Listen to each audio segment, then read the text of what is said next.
नमस्कार, मैं हूं शुभी मिश्रा और आप देख रहे हैं जोहार झारखंड। चलिए करते हैं बुलेटिन की शुरुआत और पहली खबर आपको साहिबगंज से बता दें, जहां मंडरो में एक स्कूल की लापरवाही की वजह से छात्र की मौत हो गई है। दरअसल मंडरो के मिर्जा चौकी स्थित स्कूल में एक छात्र स्कूल गया, लेकिन वो घर नहीं लौट सका। छात्र को बाथरूम जाना था, लेकिन स्कूल का शौचालय बंद होने की वजह से वो बगल के खेत में गया और वहां जब तालाब में हाथ पैर धो रहा था तभी उसका पैर फिसल गया और पानी में डूबकर उसकी मौत हो गई। घटना की जानकारी मिलते ही परिजनों पर जैसे दुखों का पहाड़ टूट पड़ा। स्थानीय ग्रामीण इकट्ठा हो गए और दोषियों पर कार्रवाई की मांग की है। विद्यालय अवधि पे शौचालय खोला हुआ ही होना चाहिए। फिर भी सर उसके बाद भी सर इतना बड़ा लापरवाही। हाँ, इस तरह का लापरवाही तो नहीं होना चाहिए, लेकिन अगर इस तरह की घटना है तो फिर उसमें जांचा जाएगा, जांच किया जाएगा उस स्थिति को शौचालय खोला था या नहीं था। आपको बोले कि मैडम एक बच्चा डूब गया है। हाँ, तो कौन लड़का बजा वो तो ही तब हम निकल गए, सब लड़का मतलब दौड़ के जा रहा था। आपका शौचालय खुला था क्या बंद था? ये वाला तो खुला है। कितने शौचालय हैं आपके स्कूल में? दो, एक खुला था एक बंद था। हाँ। वो स्कूल आया था और क्या। कितने बजे घर से निकला था? 8 साढ़े 8 बजे। 8 साढ़े 8 बजे। उसके बाद क्या हुआ? गया मैदान से उठा गिर गया पोखर में। तो मैदान गया तो शौचालय खुला था या बंद था? शौचालय बंद था सर। उसके बाद गया पोखर। हाँ, पोखर गया। हाँ, तो अब फिसल गया, फिर चला गया पानी में। और इन सब के बीच सवाल पूछता है न्यूज 18 कि स्कूल के शौचालय में आखिर ताला क्यों लगा था? छात्रों की देखरेख की जिम्मेवारी आखिर किसकी है? इस तरह की लापरवाही क्यों बरती गई और इतनी बड़ी लापरवाही का आखिर जिम्मेवार कौन है? एक छात्र स्कूल तो पहुंचता है, लेकिन वो वापस घर नहीं लौट सका, वो भी स्कूल प्रशासन की लापरवाही की वजह से। शौचालय में स्कूल की ताला बंद था और यही वजह थी कि वो तालाब किनारे शौच करने गया और पैर फिसलकर उसकी मौत हो गई। और इस पूरी खबर की अधिक जानकारी के लिए हमारे संवाददाता गौरव झा हमारे साथ फोन लाइन पर जुड़ चुके हैं।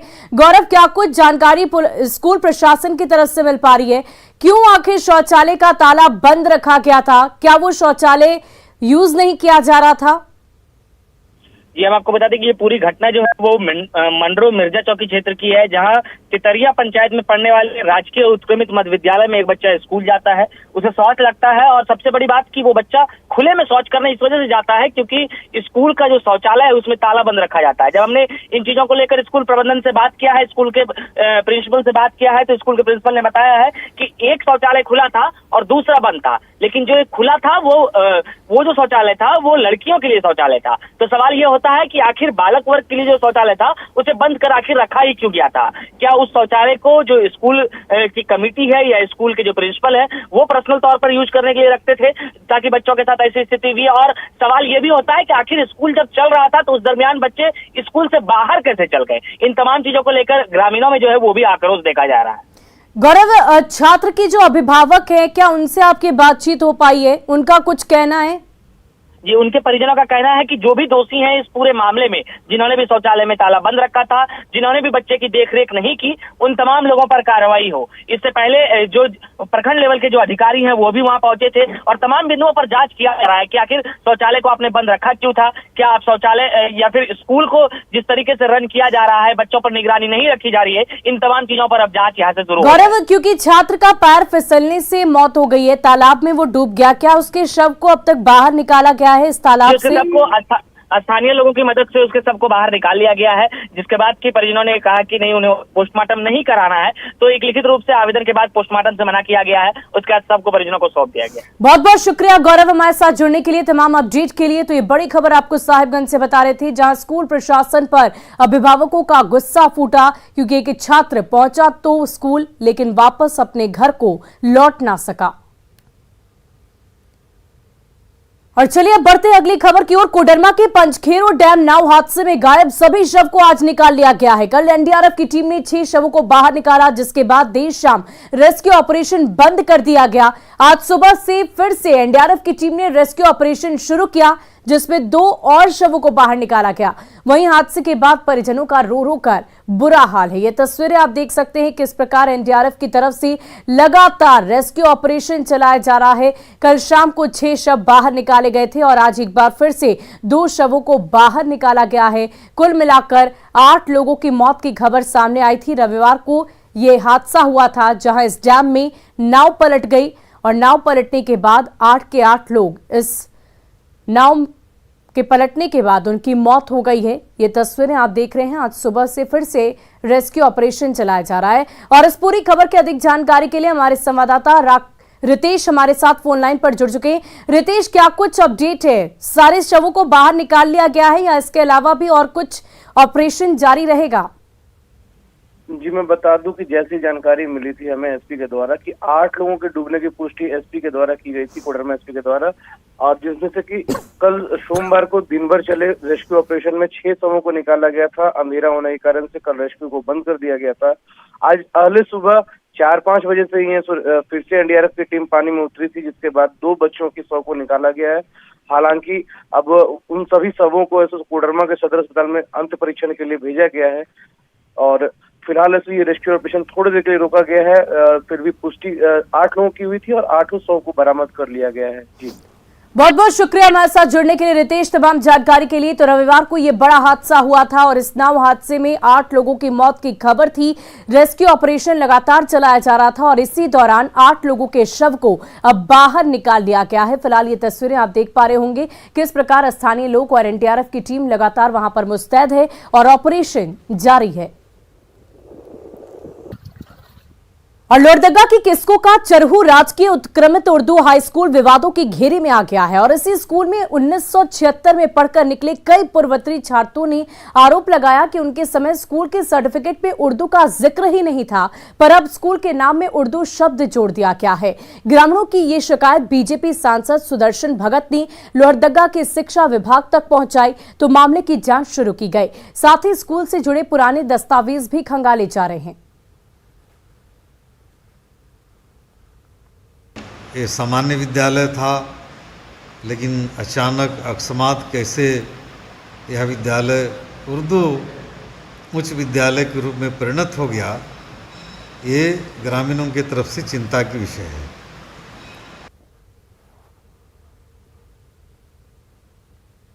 लेकिन इन सबके बीच सवाल पूछता है न्यूज़ 18 कि आखिर सामान्य high school Urdu high school कैसे बन गया? क्या स्कूल में ऐसा जानबूझकर किया गया है? इस तरीके से एक सामान्य हाई स्कूल को उर्दू हाई स्कूल बना देना, क्या शिक्षा विभाग इस पर किसी तरह की कार्रवाई करेगा या नहीं?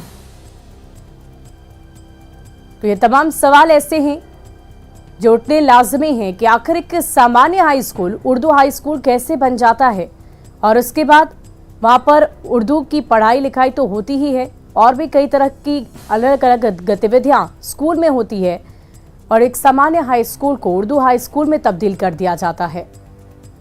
और इस पूरी खबर की अधिक जानकारी के लिए हमारे संवाददाता आकाश साहू हमारे साथ फोन लाइन पर जुड़ चुके हैं। आकाश, क्या कुछ जानकारी है? जिस प्रकार एक सामान्य high school Urdu high school बन गया है, इस पर लगातार विवाद चल रहे हैं, शिकायत भी की गई है, जांच में क्या अब तक कुछ बातें सामने आ पाई है? जी, अभी फिलहाल जिला शिक्षा विभाग की ओर से जांच की जा रही है। इसकी पूरे दस्तावेज को खंगाला जा रहा है, क्योंकि 1976 में जो भी छात्र इससे पढ़ के निकले थे उनका सर्टिफिकेट में साफ अंकित किया हुआ है कि यह पहले प्राथमिकी विद्यालय था जिसमें उर्दू शब्द का कहीं जिक्र नहीं था।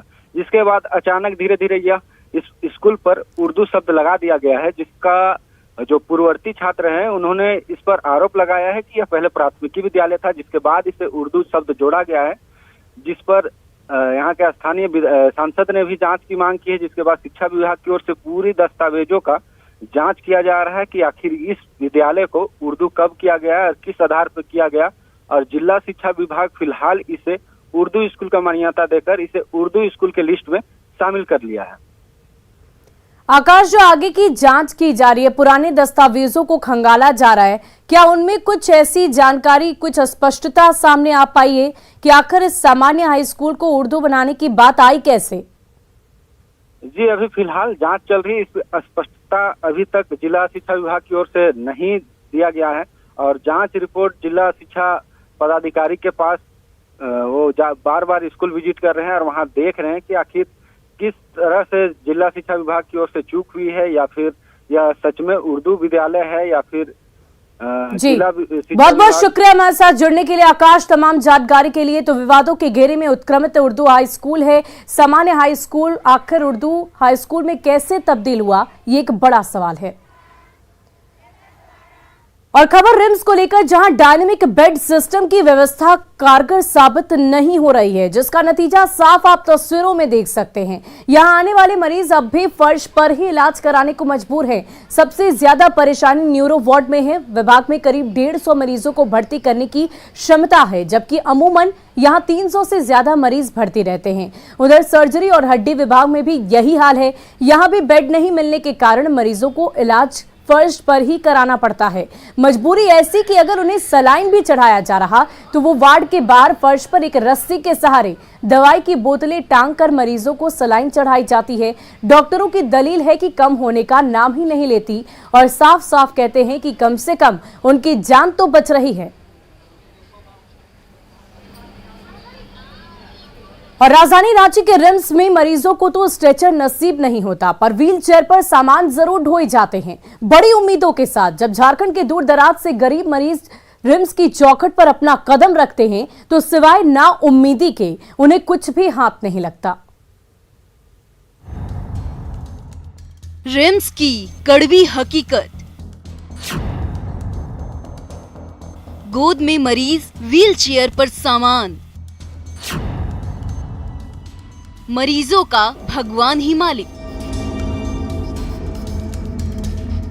जी हां, ये झारखंड के सबसे बड़े सरकारी अस्पताल रिम्स की कड़वी तस्वीर है, जहां बेकार के सामानों को ढोने के लिए तो जरूर व्हील चेयर मिलता है, पर गंभीर रूप से बीमार मरीजों को गोद पर उठाकर अस्पताल तक पहुंचाया जाता है। इन परिजनों की बेबसी देखिए। ये मरीज अपने पैरों पर चल फिर नहीं सकते। इन्हें अस्पताल के अंदर ले जाने के लिए एक अदद स्ट्रेचर या व्हील चेयर की सख्त दरकार है, पर स्ट्रेचर है कहाँ? व्हील चेयर पर तो जनाब गठरी ढो रहे हैं, तो भला इन मरीजों को कहाँ से व्हील चेयर नसीब होगा? मजबूर परिजन इन्हें गोद में उठाकर डॉक्टर साहब के पास ले जा रहे हैं। राजधानी रांची में रिम्स की हालत दिन ब दिन सुधरने की जगह बद से बदतर होती जा रही है। बता दें कि सुविधा जिस हाथ बढ़नी चाहिए वही सुविधा घटती चली जा रही है। जहां पे आप देखेंगे मेरे सामने क्रिटिकल मरीज है जो अभी जांच के लिए जा रही थी, पर इनको स्ट्रेचर और व्हील चेयर नहीं मिला। इस वजह से इन्हें आधी रास्ते में ही जमीन पर बैठना पड़ गया। यही एक दृश्य नहीं, काफी दृश्य यहाँ पे देखने को मिल रहा है, जहाँ पे मरीजों को उनके परिजन गोद में उठाकर लेकर जा रहे हैं और उनके पास स्ट्रेचर नहीं है। जहाँ की सुविधा एकदम, आप देखेंगे इनकी तकलीफ खुद झलक रही है। आप जांच के लिए जा रहे हैं दीदी, तो रास्ते में बैठ गई, नहीं मिला। क्या हुआ दीदी? जाना नहीं सक रहा है, पैर में दर्द है, पेट में दर्द है, सब कुछ में दर्द है, इसका ब्लड उलट सब कुछ जमा है। अब ऑपरेशन में ले जा रहे हैं कि क्या कर रहे हैं? डॉक्टर बोली स्ट्रेचर ला रहे हैं, नहीं लाई। कहाँ लाए? नहीं लाया। पूरे झारखंड से गरीब और बीमार मरीज बड़ी उम्मीद के साथ रिम्स आते हैं, पर यहाँ आकर उन्हें सिवाय निराशा और नाउमीदी के अलावा कुछ हाथ नहीं लगता। इनमें से कोई मरीज लकवे का शिकार है, किसी का पैर टूट गया है, कोई चलने फिरने में असमर्थ है, पर सबसे बड़े अस्पताल में आकर उनका मर्ज और ज्यादा बढ़ जाता है। डॉक्टर तक पहुँचने से पहले ही उन्हें अग्नि परीक्षा से गुजरना पड़ता है। डॉक्टर बाबू का दरवाजा खटखटाने के लिए परिजनों के गोद और कंधे पर सवार होना पड़ता है। परिजन लाचार हों तो भगवान ही एकमात्र सहारा है। यही हालत है यहाँ पर, परिजन खुद परेशान, उनको खुद समझ नहीं आ रहा कि क्या करना है। ऐसे में सुविधा जो है उनको नहीं मिल पाती है और इस हालत में कई मरीज जो हैं काफी ज्यादा संघर्ष करते हैं और अपने जो बीमारी है, पीड़ा है, उससे कई ज्यादा सुविधा न होने के वजह से परेशान नजर आते हैं। रूपाली त्रिपाठी, न्यूज़ 18 रांची। और देखिए इसी बीच आपको बोकारो से बड़ी खबर बता दें, जहां अनियंत्रित कार ने एक बुजुर्ग को रौंद डाला है। घर के आंगन में घुसी बेलगाम कार और घर के आंगन में सो रहे बुजुर्ग की मौत हो गई है। नाराज परिजनों ने जमकर बवाल काटा, जैना मोड़ फुसरू मार्ग को जाम कर दिया। पुलिस ने इन लोगों को समझा बुझाकर जाम हटवाने की कोशिश की है।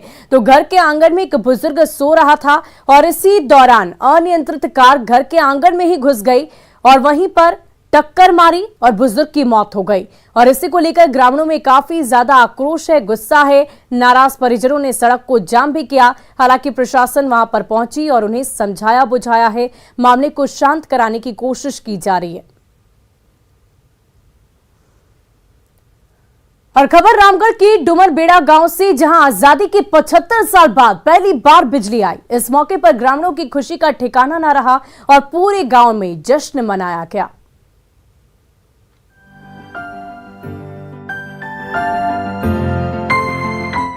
ये तस्वीरें हैं रामगढ़ के गोला प्रखंड के साड़म पंचायत के डुमरबेड़ा की, जहां आजादी के 75 साल बाद गांव में बिजली पहुंची है। बल्ब रोशनी बिखेर रहे हैं। गांव में बिजली का पोल भी गड़ा दिख रहा है। इतने दशक इंतजार करने के बाद गांव में बिजली पहुंचने के बाद लोगों की खुशी का ठिकाना नहीं है। बिजली के इंतजार में ग्रामीणों की 2 पुश्तें गुजर गईं। तब जाकर बिजली रानी का दीदार हुआ है। गांव में बिजली आने के बाद बच्चे बिजली की रोशनी में पढ़ाई कर रहे हैं। रात में पूरा गांव रोशनी से जगमग रहता है। बिजली आने के बाद गांव के लोगों की चेहरे की मुस्कान बढ़ गई है। हर कोई ऊर्जा से लबरेज नजर आ रहा है। वहीं गिरिडीह के नक्सल प्रभावित गांव में करीब 1000 की आबादी रहती है, लेकिन उसे अभी तक पीने का पानी उपलब्ध नहीं हो सका, जिसकी वजह से गांव की महिलाएं करीब 2 किलोमीटर दूर जाकर पानी लाती है। गांव में ना तो चापाकल है और ना ही कुआं।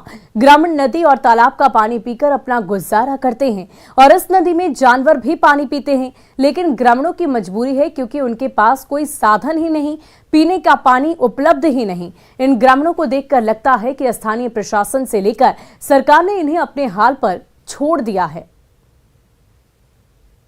यहाँ का कुछ सुविधा नहीं है, न पानी का न और अस्पताल का। यही वाला गंदा पानी पीते हैं तो बार बीमार पड़ जाते हैं, तो खाटी से टंग के ले जाने पड़ता है। तो बीच में कुछ हो जाता है तो हो जाता है, क्या करें। अंतिम में न डॉक्टर का घर पहुँच सकते हैं, बीच में कुछ हो जाता है। यहाँ एक चापाकल ने कुछ है नहीं, साधन है न चापाकल के है न रोड के है। सब दिन हमने नदी पानी पीते ही। जब बाढ़ आता है बरसात के दिनों में कैसे पीते पानी? यह बढ़िया ला पानी पिए। यहाँ कोई सुविधा नहीं है? कोई सुविधा नहीं है। डॉक्टर कितना दूरी है आपके नदी के घर से? 2 किलोमीटर। कितना दूरी है? 2 किलोमीटर। और रामगढ़ के कारू गांव में झुंड से बिछड़े हाथी ने जमकर उत्पात मचाया। भारी भरकम पांव से खेतों में खड़ी फसल रौंद डाली तो कई घर तबाह कर दिए। हाथी के आने से पूरे गांव में दहशत का माहौल है। डर के मारे ग्रामीण दूर भाग गए। तब तक उत्पाती गजराज ने सारा गुस्सा खेतों में खड़ी फसल पर उतार दिया। दूर खड़ी किसान हाथी के पांव से होती तबाही चुपचाप देखते रहे तो गुस्सैल गजराज फसलों को रौंदता रहा।